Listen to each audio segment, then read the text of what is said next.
కేటీఆర్కు ED సమన్లు జనవరి 7న తమ ముందు హాజరు కావాలని ఆదేశం. ఫార్ములా ఈ రేస్ వ్యవహారంలో దర్యాప్తు ముమ్మరం. 2న బిఎల్ రెడ్డి, 3న అరవింద్ కుమార్ విచారణ. వాళ్ళిద్దరు స్టేట్మెంట్స్ ఆధారంగా కేటీఆర్ను ప్రశ్నించే ఛాన్స్. బ్రిటన్కు మనీ లాండరింగ్పై ఈడీ ఎంక్వైరీ. ఏ అకౌంట్లోకి ఎంతెంత వెళ్ళిందనే దానిపై ఆరా. కీలకంగా మారనున్న బిఎల్ఎన్ రెడ్డి వాంగ్మూలం. బీఆర్ఎస్ వర్కింగ్ ప్రెసిడెంట్ కేటీఆర్కు ఎన్ఫోర్స్మెంట్ డైరెక్టరేట్ ఈడీ నోటీసులు జారీ చేసింది. ఫార్ములా ఈ రేస్ కేసులో జనవరి 7న తమ ముందు హాజరు కావాలని ఆదేశించింది. అదేవిధంగా అదే కేసులో హెచ్ఎండిఏ మాజీ చీఫ్ ఇంజనీర్ లక్ష్మీ నరసింహారెడ్డి జనవరి 2న, సీనియర్ ఐఏఎస్ ఆఫీసర్ అరవింద్ కుమార్ను జనవరి 3వ తేదీన విచారణకు రావాలని సమన్లు పంపింది. ముగ్గురికి విడివిడిగా నోటీసులు అందజేసింది. షెడ్యూల్లో నిర్దేశించిన తేదీల్లో ఉదయం 10:30 గంటలకు తమ ముందు హాజరు కావాలని ED joint director Rohit Anand ఆదేశించారు. గత బీఆర్ఎస్ హయాంలో ఫార్ములా ఈ రేస్ కోసం హెచ్ఎండిఏ నిధులు విదేశాలకు తరలించడంపై ఇప్పటికే ఏసీపీ కేసు నమోదు చేసింది. మనీ లాండరింగ్ వ్యవహారం కావడంతో ఏసీపీ ఎఫ్ఐఆర్ ఆధారంగా ఈడీ కూడా కేసు ఫైల్ చేసింది. Foreign exchange management act, money laundering act, PMLA కింద ఎఫ్ఐఆర్లు నమోదు చేయడం జరిగింది. బ్యాంకు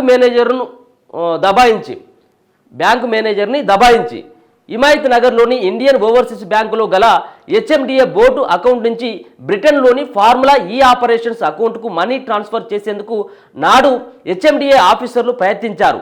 మనీ ట్రాన్స్ఫర్కు సంబంధించి ఎలాంటి జీవో లేకపోవడంతో నాడు బ్యాంకు మేనేజర్ను నిరాకరించినట్లు తెలిసింది. దీంతో బ్యాంకులో ఉన్న హెచ్ఎండిఏ అకౌంట్స్ విత్డ్రా చేసుకుంటామని సంబంధిత అధికారులు దబాయించడంతో తప్పనిసరి పరిస్థితుల్లో ఆ మేనేజర్ అంగీకరించినట్లు సమాచారం. ఈ క్రమంలోనే 2 ఇన్స్టాల్మెంట్స్కు సంబంధించి 45,71,60,625 ఇండియన్ కరెన్సీని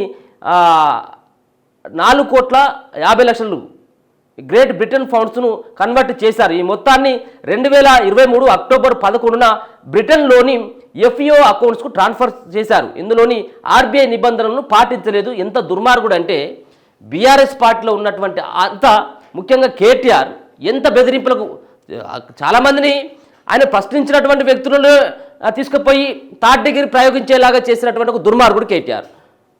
ఈ డబ్బుల వ్యవహారం కాబట్టి ఇది ఆర్బీఐ పర్మిషన్స్ లేదు, ఇది చేయడానికి రూల్స్కు విరుద్ధంగా ఉంది అని చెప్పేసి బ్యాంకు మేనేజర్ కూడా ఇది వద్దు అని చెప్పేసి చెప్పినప్పటికీ వాళ్ళని బెదిరించి మభ్యపెట్టి ఇంకా ఏ విధంగా వాళ్ళ ఫ్యామిలీని ఇంకా సంపదానికి ఇట్లా ఏమైనా బెదిరించలేమో తెలియదు, ట్రాన్స్ఫర్ చేస్తావా లేదని చెప్పేసి బెదిరించి వేరే అకౌంట్లోకి, విదేశీ అకౌంట్లోకి డబ్బులను మళ్లించాలట. ఎంత దుర్మార్గులు, ఎంత నీచులో ఒకసారి మీరు అర్థం చేసుకోవచ్చు. ఇది ఎందరూ అడ్డం వచ్చినా ఇప్పుడు వీళ్ళ అయ్యే ఫామ్ హౌస్కి వెళ్ళి బయటకు వచ్చి ఆ మోదీ దగ్గరికి పోయో, అమిత్ షా దగ్గరికి పోయో, ఇంకెవరి దగ్గరికి పోయినా కానీ కేటీఆర్ అరెస్టును ఇంకా ఎవరు కూడా ఆపేటట్టుగా స్పష్టంగా అర్థమవుతా ఉంది. 1 కాదు 2 కాదు, కేటీఆర్ చేసినటువంటి 55 కోట్ల రూపాయలు ఇంకా ఎన్ని ఉన్నాయి, ఇంకా 9 కొద్ది బయటపడతా ఉంటాయి. సో దానికి సంబంధించినటువంటి కంటిన్యూషన్ చూద్దాం. ఆ దర్యాప్తులో భాగంగా కేటీఆర్, అరవింద్ కుమార్, బిఎల్ రెడ్డికి నోటీసులు కూడా నిన్న ఇవ్వడం జరిగింది. హెచ్ఎండిఏ నిధులపై బిఎల్ఎన్ రెడ్డి లెక్క చెప్పాల్సిందే. ఈ ఏడాది ఫిబ్రవరిలో జరగాల్సిన ఫార్ములా ఈ రేస్ సీజన్ 10 నిర్వహణ నుంచి ప్రమోటర్ సంస్థ ఎస్ కన్వెన్షన్ తప్పుకోవడంతో ఎఫ్ఈఓ ఫార్ములా ఈ ఆపరేషన్స్ సంస్థతో గత బీఆర్ఎస్ ప్రభుత్వం హయాంలో అగ్రిమెంట్ చేసుకున్నారు. అది అసెంబ్లీ ఎన్నికల కోడ్ ఉన్న టైం కావడం, పైగా ఆర్బీఐకి ఎలాంటి సమాచారం ఇవ్వకుండా బ్రిటన్లోని ఎఫ్ఈఓకు డబ్బులు పంపారు. హెచ్ఎండిఏ బోర్డు అకౌంట్ నుంచే బ్రిటన్కు డబ్బు ట్రాన్స్ఫర్ అయినట్లు ఈడీ గుర్తించింది. బ్రిటన్లోని ఏ అకౌంట్లలోకి ఎంతెంత డబ్బు ట్రాన్స్ఫర్ అయిందనే దానిపై ఆరా తీస్తున్నది. ఇదే క్రమంలో ఏసీబీ కేసులో 3వ నిందితుడైన హెచ్ఎండిఏ మాజీ చీఫ్ ఇంజనీర్ లక్ష్మీ నరసింహారెడ్డిని జనవరి 2న విచారించనుంది. నిరుడు అక్టోబర్ 3, 11వ తేదీల్లో హెచ్ఎండిఏ బోర్డు నుంచి మంజూరైన 45.71 కోట్లు, పెనాల్టీగా ఐటీకి చెల్లించిన 8 కోట్లు సహా మొత్తం 54.89 కోట్లకు సంబంధించిన వివరాలను రాబట్టనుంది. ఇందుకోసం పూర్తి డాక్యుమెంట్లు, హెచ్ఎండిఏ రికార్డులతో తమ ముందు విచారణకు హాజరు కావాలని బిఎల్ రెడ్డికి నోటీసుల్లో ఈడీ స్పష్టం చేసింది. ఆయన ఇచ్చే స్టేట్మెంట్ ఆధారంగా జనవరి 3న ఐఏఎస్ అరవింద్ కుమార్ను ఈడీ అధికారులు ప్రశ్నించే అవకాశం ఉన్నది. వీళ్ళిద్దరి స్టేట్మెంట్ల ఆధారంగా జనవరి 7న కేటీఆర్ను ఈడీ ప్రశ్నించనున్నట్టు తెలిసింది. ఇప్పటికే ఏసీబీ ఫైల్ చేసిన కేసులో A1 కేటీఆర్, A2గా అరవింద్ కుమార్, A3గా బిఎల్ఎన్ రెడ్డి ముగ్గురు కూడా ఉండడం జరిగింది. ఏసీబీ కేసులో A1గా కేటీఆర్ ఉన్నాడు. ఇప్పుడు సైతం కూడా కేటీఆర్ ఉంటాడు వాళ్ళు ఫైల్ చేసేటువంటి ఎఫ్ఐఆర్లో. రెండో అంశానికి వచ్చినట్టు కల్వకుంట్ల తారక రామారావుకి ముఖ్యంగా ఈ కొత్త సంవత్సరం కలిసి వచ్చేటట్టుగా లేదు. జనవరి 7న ఈడీ ముంగడికి హాజరు కావాలి.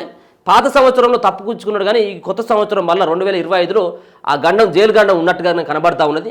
మొత్తానికైతే ఈ ఫార్ములా కార్నర్ రేసు ఉచ్చు మరి కేటీఆర్కు బిగించబోతా ఉందనేది మనకు స్పష్టంగా అర్థమవుతా ఉన్నది. అంతేకాకుండా అరవింద్ కుమార్ అలాగే బిఎల్ఎన్ రెడ్డి వీళ్ళిద్దరి మీదకి నెట్టేందుకు కల్వకుంట్ల తారక రామారావు ప్రయత్నం చేస్తుంది. నాకేం సంబంధం, వీళ్ళే చూసుకుంటారని. కానీ వీళ్ళిద్దరు సైతం కూడా అప్రూవర్గా మారేటువంటి అవకాశం ఉంటుంది. ఏసీబీకి అయినా ఈడీకైనా వీళ్ళు అప్రూవల్గా మారి జరిగినటువంటి అన్నింటినీ ఒప్పుకునేటువంటి అవకాశం ఉంటుంది. ఎవరి ప్రమేయంతో, ఎవరి బలంతో, ఎవరి ప్రమేయంతో ఈ సంబంధించిన వ్యవహారం అంతా నడిచిందనేది వాళ్ళకు స్టేట్మెంట్ ఇచ్చేటువంటి అవకాశం ఉంటుంది. వీళ్ళిద్దరు స్టేట్మెంట్ తర్వాత అసలైనటువంటి ఈయనను తీసుకొచ్చి ఇరికిచ్చేటువంటి ప్రయత్నం నడుస్తూ ఉన్నది. హెచ్ఎండిఏ బోర్డు నుంచే 160 కోట్లకు agreement. Municipal administration and urban development MAUD FEO ఆధ్వర్యంలో ఫార్ములా ఈ రేస్ సీజన్ 10 నిర్వహించేందుకు ఏర్పాట్లు చేశారు. ఇందుకు సంబంధించిన ఫైల్ను అప్పటి special secretary HMDA special chief secretary Arvind Kumar అప్పటి మున్సిపల్ శాఖ మంత్రి కేటీఆర్కు 2023 సెప్టెంబర్ 27న అందించారు. నాటి మున్సిపల్ శాఖ మంత్రి ఆదేశాలతోనే అరవింద్ కుమార్ ఫార్ములా ఈ ఆపరేషన్ FEO MAUD మధ్య 2023 అక్టోబర్ 30న మరో కొత్త ఒప్పందం చేసుకున్నారు. ఈవెంట్ నిర్వహణ కోసం స్పాన్సర్ ఫీజు, ట్యాక్సులు కలిపి మొత్తం 110 కోట్లు చెల్లించేలా అగ్రిమెంట్లో పేర్కొన్నారు. ఈవెంట్ నిర్వహణ కోసం మున్సిపల్ సర్వీసెస్, సివిల్ వర్క్ కోసం మరో 50 కోట్లు ఖర్చు చేసే విధంగా అండర్టేకింగ్ తీసుకున్నారు. ఇలా హెచ్ఎండిఏ బోర్డుకు సంబంధించిన నిధుల నుంచి మొత్తం 160 కోట్లు అప్రూవల్ శాంక్షన్ చేసే విధంగా ఒప్పందం జరిగింది. 2 ఇన్స్టాల్మెంట్స్ మంజూరు చేసిన BLN Reddy formula E race season 10 నిర్వహణకు ప్రమోటర్స్ చెల్లించాల్సిన ఫీజుకు సంబంధించి ఫస్ట్, సెకండ్ ఇన్స్టాల్మెంట్స్కు సంబంధించిన 2 ఇన్వాయిస్లు FEO నుంచి హెచ్ఎండిఏకు చేరాయి.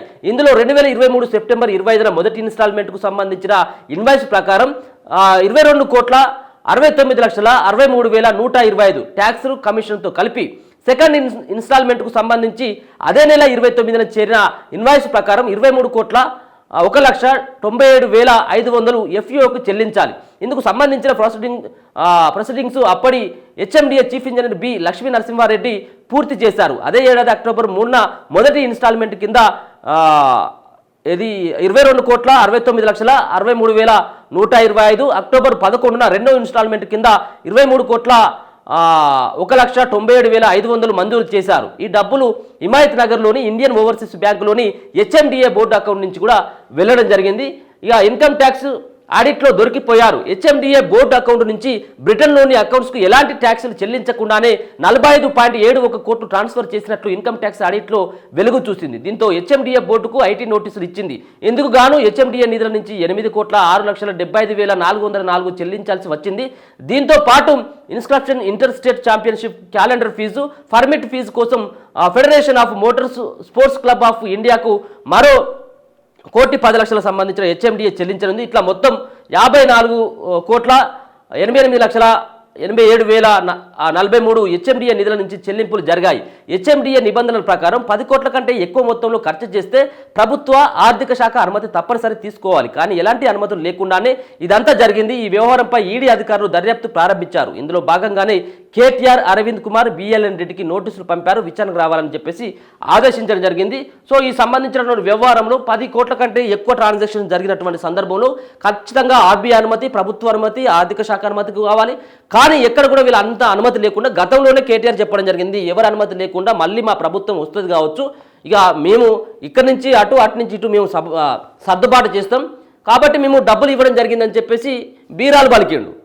నన్ను ఎవరెవరు అరెస్ట్ చేస్తారు, నేను సక్కగా చేసిన కదా ఈ పని ఎంత అని చెప్పేసి ఈయన మీద లేనటువంటి నింద ప్రభుత్వం కల్పిస్తూ ఉంది, నన్ను అరెస్ట్ చేసేందుకు ఒక కుట్ర జరుగుతుందని చెప్పేసి కేటీఆర్ తప్పించుకున్నటువంటి ప్రయత్నం చేయడం జరిగింది. కానీ ఒక పక్కన ఎన్నికల కోడ్ ఉన్నది అప్పుడు అక్టోబర్లో, దాని తర్వాత ఆర్థిక శాఖ అనుమతి లేదు, మరో పక్కన ఆర్బీఐ అనుమతి లేదు, పాలక మండలి అనుమతి లేదు, ఎవరి అనుమతి లేకుండా కేటీఆర్ వాళ్ళ నాయన ముఖ్యమంత్రి ఉన్నాడని చెప్పేసి ఇష్టం వచ్చినట్టుగా చేస్తే నడుస్తుంది, మళ్ళీ మా ప్రభుత్వం వస్తుంది కాబట్టి ఏం చేసినా కానీ, ఏం దందాలు చేసినా కానీ మమ్మల్ని అడిగేటోడే లేడని చెప్పేసి విర్రవీగినటువంటి కేటీఆర్కి ఖచ్చితంగా పనిష్మెంట్ కావాల్సిందే అవ్వబోతూ ఉన్నది. దీంట్లో ముఖ్యంగా ఎవరైతే బిఎల్ఎన్ రెడ్డి అలాగే ఇప్పుడు ఇచ్చేటువంటి స్టేట్మెంట్ ఇచ్చేటువంటి అరవింద్ కుమార్ స్టేట్మెంట్ ఆధారంగా కేటీఆర్ను విచారించబోతా ఉన్నది ఈడీ.